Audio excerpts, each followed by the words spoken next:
Unconventionally. I'm here to do a Q&A on IVF journey. We've gone through infertility for almost 5 years before we got our little blessing, little junior.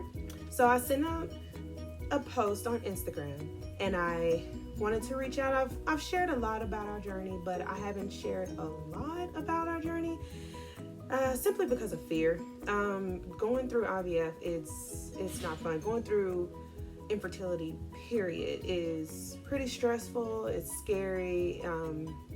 It's the unknowing, especially when you have a lot of things going on and then there's not a lot of things going on. So it's so much. It's so stressful, and it weighs a toll on a person, on a marriage. It's really tough. So I wanted to help a lot of other women in my community, especially in the Black community, because we as Black people, we don't really talk about, the issues that we have, especially women, when it comes to our bodies. And so I wanted to share more information about our journey. And these are the questions that was sent in to me. So the first question was, how many IVF cycles did you do? So we only did one. We only had money to do one cycle, and we're just blessed that we were able to conceive our son on that one cycle of IVF that we did. Since IVF, do you still foster? Okay, a lot of people know, well, especially our church family and of course our personal family, they know that we foster. So no, right now we do not foster. We don't foster right now. We have talked about going back into fostering maybe when our son gets a little bit older. Right now he's almost 5 months old, so we'll give it a couple more months before we decide to say, okay, yeah, we're definitely going to move forward with fostering. Will you do IVF again? I actually have asked my husband, can we do IVF again? I really, really would love to have more children. I've always been the one in my family, the crazy kid in the family that says I want as many as God would give me. Ever since I was little, I've always said I wanted 6 children. So right now we're at 4. We're at 4 kids. I have a biological daughter from a first marriage, and then of course our son through IVF, and then we adopted a set of twins through foster care. And it's almost been a year since we adopted them. It'll make a year May 30th. So what was the process like for you emotionally? Oh my goodness. That could be a video all on its own. Like the stress, oh gosh, I don't want to be emotional now. It's hard. It's beyond hard. You never know what it'll do to you until you are in that situation. It was definitely hard emotionally when you want something to be wrong, so at least you have an answer as to why nothing is working, but nothing was wrong to a certain extent. Like it wasn't a definite, yeah, this is what's causing you to not get pregnant. None of that. Blood tests came back. They couldn't find anything. They did sonograms. They did sample. They did it, everything, every test that you could think of. A doctor did. They did. Nothing came back to say this is why you're not getting pregnant. So that was tough. I would rather them have said, yes, this is the problem. This is what we're going to do to help. But that was not the case. That was definitely not the case. So that one was so hard to deal with, going through this whole entire process. Was IVF hard or was it pretty easy? The actual process was actually pretty easy. It's hard on your body, of course. It's hard on you emotionally, but physically wise, it's really not so bad. You just gotta get used to all the needles and stuff and poking and prodding. You have to get so many blood tests and so many shots that you have to take. But it really wasn't tough. I mean, the needles are so thin and so small, so it really wasn't that bad. So it was a pretty easy process, and it's really quick, like super quick. It took only 2 weeks, I want to say. 21 days, give or take. Yeah. So it really didn't take long for the beginning until the egg retrieval. Wasn't that bad. What made you decide it was time to do IVF? Okay, so with my first child, she was conceived with fertility treatments, but only through oral medication. So when I got pregnant with her, it was with Clomid, and I can't remember the other medication. I'm have to do more research because I've been trying to figure that out with what I did, but that was like almost 10 years ago. So with her, I mean, I took the oral medication.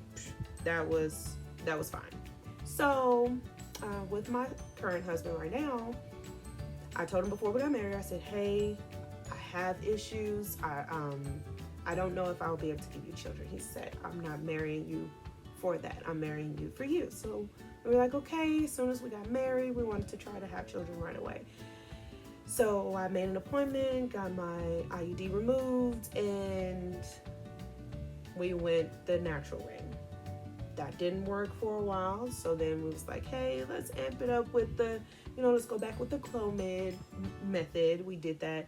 Nothing worked.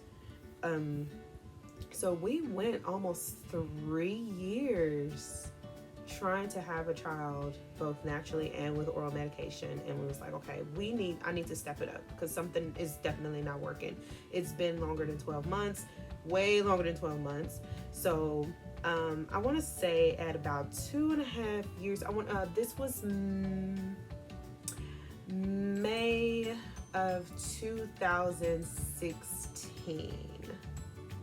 May 2016, I believe. That's when we decided, okay, I went and found a fertility specialist. We thought that we were going to get pregnant with that.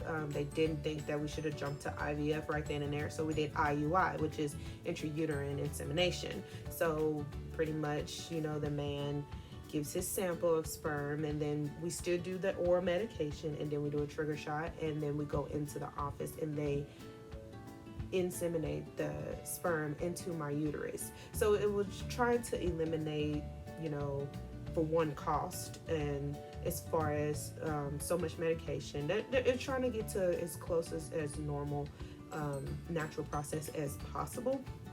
So we went through 5 cycles of IUI, and it just didn't work. So after that, I was just like, I thought that the doctor, at the 3rd time of a failed IUI, I would say, okay, maybe we should look further into maybe having to go up a step, maybe we should look into IVF. And they were just so gung-ho on, let's do IUI. Well, apparently something is not working, and we've been through 5 cycles, and every last one of them failed. So I made that decision myself as to go through to IVF and completely leave that doctor altogether. I went to another doctor. How much did it actually cost? IVF is not cheap. For us, our personal journey, we paid, I want to say, about $15,000 to $16,000 for the entire process. That's including to the clinic, and that's including medications to go along with it. So it could become very pricey, and I can actually do another video to break it down exactly how it's going to go in the process of everything from beginning to end of how we even had to pay that. Yeah, so I'm going to do another video for you guys on that one, because that was crazy. What clinic did you go to? Okay, so the first clinic we went to, I don't want to disclose it because I don't have the best reviews. So for me, I don't want to do that because other people have different opinions. But our second clinic, I fell completely in love with. They are the most beautiful people on earth. Like, I love them. They're literally like another family. Um, I went to Aspire, and they are located in Addison. They also have other clinics. They have clinics in Houston and Austin as well.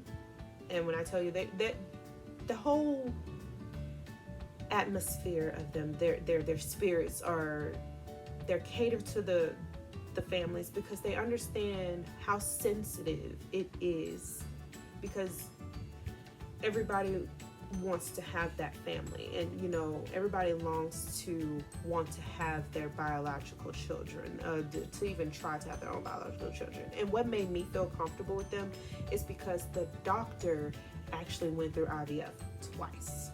She went through IVF, so that made me feel so much more comfortable, because I'm like, she understands me, she understands what I'm going through. She's been through it twice already. So I trust her judgment. I trust everything that she has to say in regards to my body. And I knew she would take really good care of diagnosis that is causing infertility. So I have PCOS, which is known as polycystic ovarian syndrome. I was diagnosed back in December 2009. This was actually a couple of months before I even conceived my daughter. I was diagnosed with that. The symptoms was there. I never understood that anything was wrong. I can get more into that on another video as well. But PCOS is my ultimate problem. How many more kids would you want if you decide to do IVF again? Well, when you do IVF, you never know how many embryos you're going to come out with. So that's one. In our case, we had 6 embryos that were that fertilized. By day 5, only 1 was left, which is, thank God, it was our son.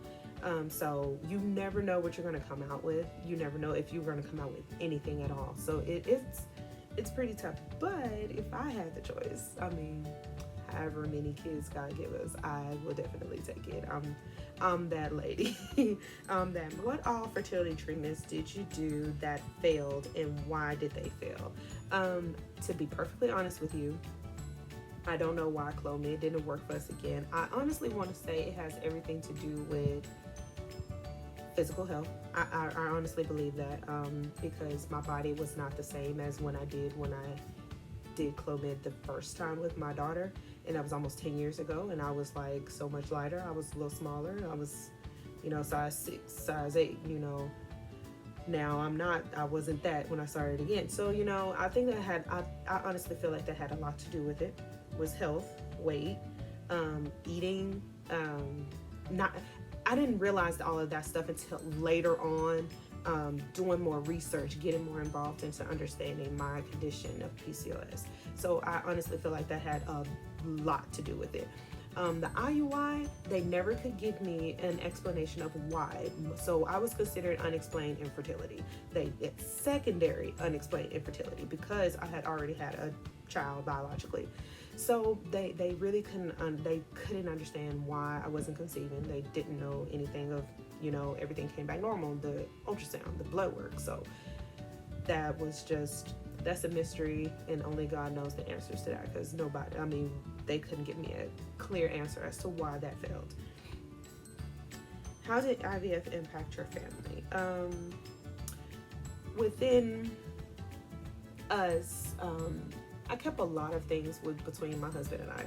We tried to share with our immediate families, but they don't understand. A lot of people, they don't understand what you're going through unless they're going through it themselves. And that's with anybody. And when you're trying to explain what's going on with your body, they're looking at you like, huh? Like, what? So I don't think they mean it in such a negative way. But at the same time, it's not very sensitive either. So it's not the traditional way. It's an unconventional way of, creating and expanding your family. And just trying to get them to understand the terminology and understanding what it means, like literally what it means. It's hard. So a lot of the stuff I just got tired of trying to explain. I got tired of trying to get people to understand it. So a lot of stuff stayed in between my husband and I did share a little bit with my best friends, just really two of my really, really close friends. But other than that, I mean, my friends were more understanding and more sensitive to the subject, especially, and my mom as well. She was very sensitive to the subject, but it's really hard to get anybody to understand what you're going through when they don't have to go through those same things. If IVF failed, what would have been your next step for your family? So after we did the egg retrieval for IVF, we actually, I couldn't do it. I couldn't handle the fact that we only had one embryo. So that fear of what if it does fail? Like, this is our only chance to have a biological child of our own. So it was just like so heart-wrenching. Emotionally, I couldn't take it. So right after we did the IVF retrieval, the egg retrieval, it was one Sunday at church, and there is a couple that started their own foster care adoption agency. And I was like, oh my gosh, what if we are able to adopt? They gave us all of the information. Like, I've always wanted to adopt, even way before I even knew that I had fertility issues. I always wanted to adopt. I wanted to adopt out of the country. I wanted to adopt domestically. And when I did my research on there, I got so discouraged because it's like, we do not have $50,000 to $100,000 just to buy one kid. Like, who has that kind of money? Like, us average middle class families do not have that much money to just say, hey, I just want to go and purchase a kid, because that's pretty much what you're doing. That is crazy that it costs that much for you to want to receive a child into your home and to raise this child and to love this child. It costs a lot of money, and it was ridiculous, especially if you want a baby. Get that out of your head. Like, it is ridiculous. Like, you will not get a baby unless you cough up at least $50,000, and that's domestically. Internationally, you'll never see a baby. The smallest kid that you may see is 2. And I got so discouraged. So when they presented that at church, and they was just saying, this is what they're doing, and I was like, oh my gosh, maybe this is the way that let's see if we can adopt. So by the time we're ready to do our IVF, we already adopted, we've already expanded our family.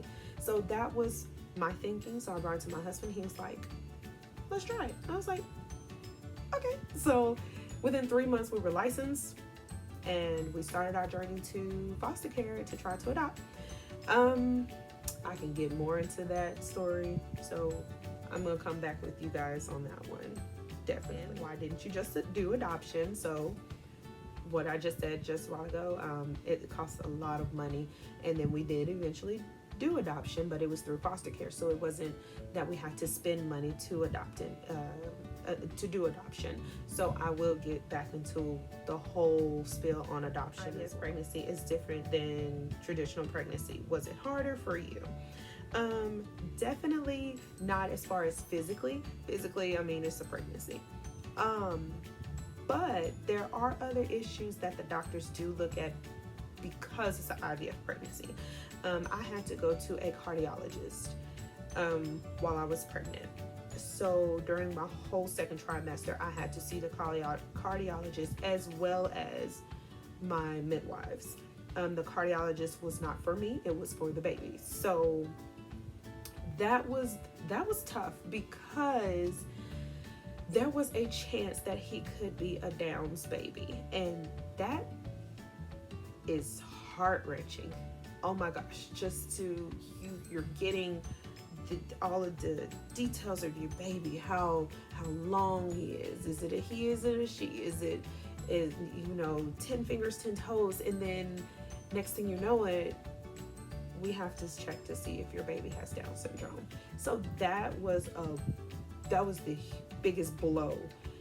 We're all excited. It took us almost 5 years to get pregnant, and now we're pregnant, and now you're saying that our child may be special needs. That was so tough and so emotionally hard. Like, that was hard. I'm sorry. that was tough. That was tough, but thank God that our child was born very much healthy, very much strong, and so we're so blessed. Did you receive support from extended family when you told them that you were going to have extensive fertility treatment?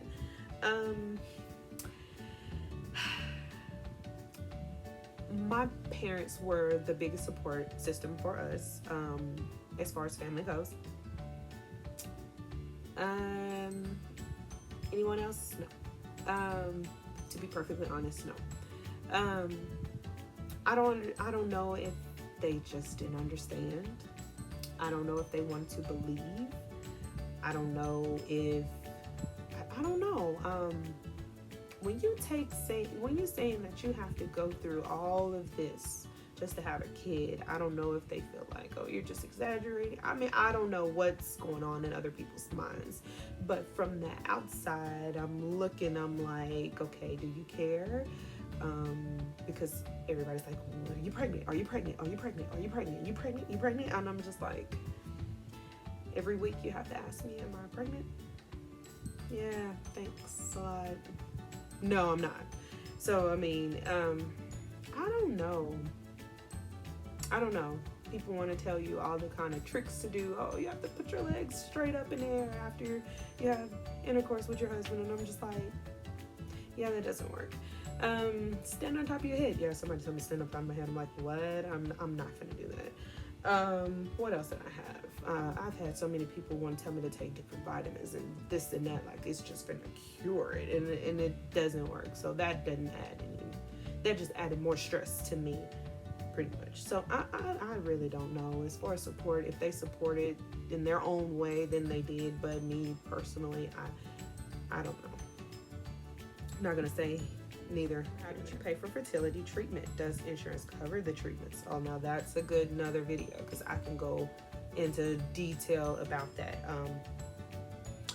But honestly, we had to take out my 401k to pay for the fertility treatment. So we depleted my 401k just so we can be able to have our baby. Insurance, my insurance didn't cover for IVF, but there are some people that get IVF coverage. I did have IUI coverage, so every IUI cycle was like $200 to something, but IVF, no, I didn't have any coverage for IVF, but some people do, and that is a blessing. And I tell people, if you have IVF coverage, oh my goodness, jump on it, because we didn't. Like, it was crazy. Would you consider the pros and cons for IVF? The fact that you have to do it is the con. You have to pay the money. The pros, I don't even know if it's a pro. You're kind of guaranteed a baby, but then you're kind of not guaranteed a baby. I don't know. That's a good one. I don't know. I might have to come back to you on that one. But definitely the cons is the cost, the medications, because you constantly have to, give shots. You constantly have to do blood work. You constantly have to be at the doctor. It's a lot physically, mentally, emotionally, spiritually. You have to be grounded in faith to walk the journey of IVF. Like, you just have to.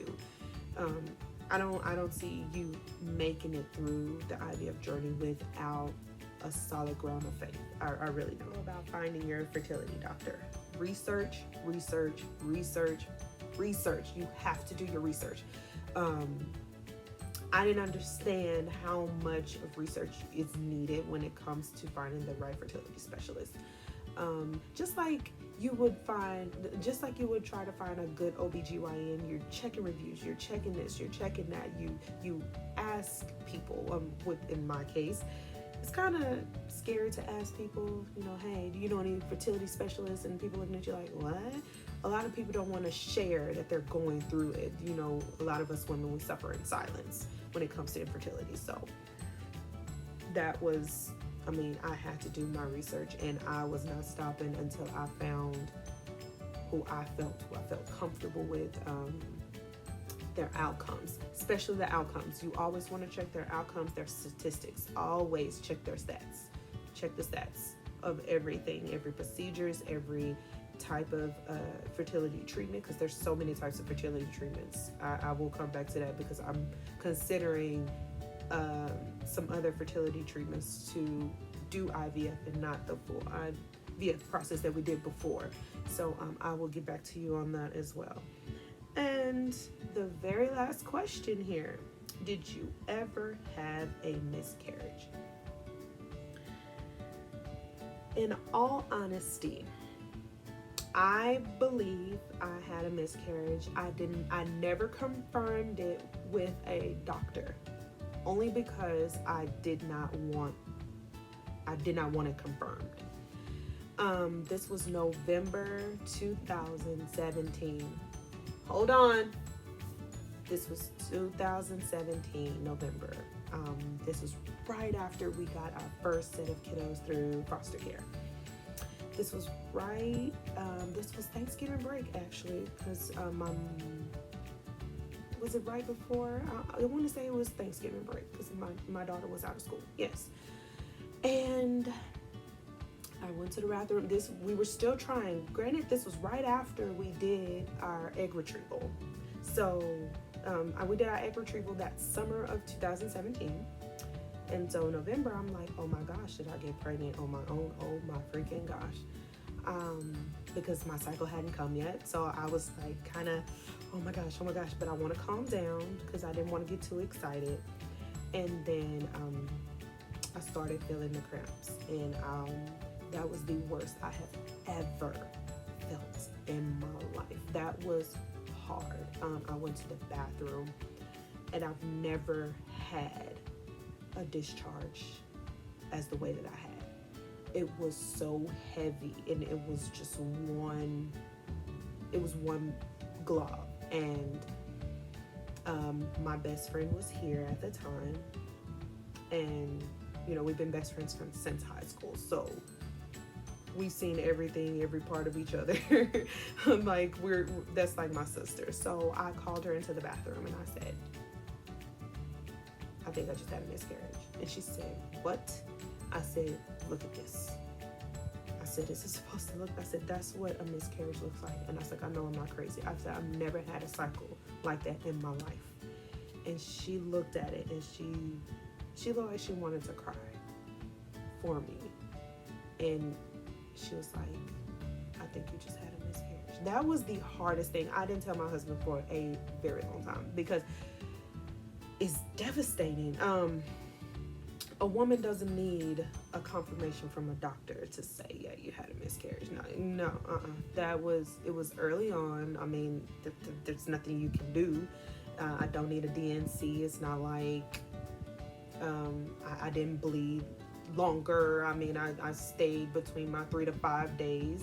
So, I mean, if everything passed, and I could tell that everything passed, so that was tough. That was the toughest. That was the toughest thing. But like I said, I never went to get it confirmed that I did have a miscarriage. I didn't want it confirmed because I didn't want to believe it. But my doctor, before I changed my OB, she told me throughout the whole process, she told me that I could be miscarrying and never know. And when you have a woman that's going through infertility, that's one thing you should never, ever tell a woman. You don't tell a woman that she could be having a miscarriage every month. Like, that's crazy. And she literally told me that. And when she told me that, that's when I said, I need to leave you. Because you don't tell a woman that's suffering with infertility to say, hey, you may be miscarrying every month. And you just don't even know it. It just flows out with your cycle. You don't say. That's the most insensitive thing I've ever heard in my life. So I left her and decided to go with another OB because that broke my heart. Like, you just don't do that. You need to be sensitive to where your patient is at that point in time in their lives, especially with conceiving. Like that was tough. That was more than tough. So that was all of the questions that I received in my DM from Instagram. I will have my Instagram link down below. And I thank you so much for tuning in, and just please subscribe to my channel. I'm going to have more info on IVF, more info on fertility treatments and infertility, more information on everything that we've been through. I'm also, right now, I'm currently a stay-at-home mom. I'm homeschooling, and I'm going to give you so much information on that. More information on what I did to change myself to help with me. I'm going to give you all of the mom tips of breastfeeding and different little hacks that I have, pretty much created myself. Everybody's looking like, where did you get that? Like, made it. Also, I cloth diaper, so be prepared for that next video. That is the next video I'm going to make because of what's going on in the world right now. A lot of moms have reached out to me and say, hey, how do you cloth diaper? How in the world did you do that? Please show me. So I'm definitely going to get back to you on that. I'm actually washing all of my son's diapers right now, so everything will be clean, so I can give you guys a full view of my cloth diaper stash and how I built it, how I did everything. So I'm just gonna give you the life of me, give you the life of my family, a stay-at-home mom, a homeschool mom, a breastfeeding mom, trying to be more natural products that I use now. So thanks you so much. Thank you. Subscribe. See you guys later. Bye.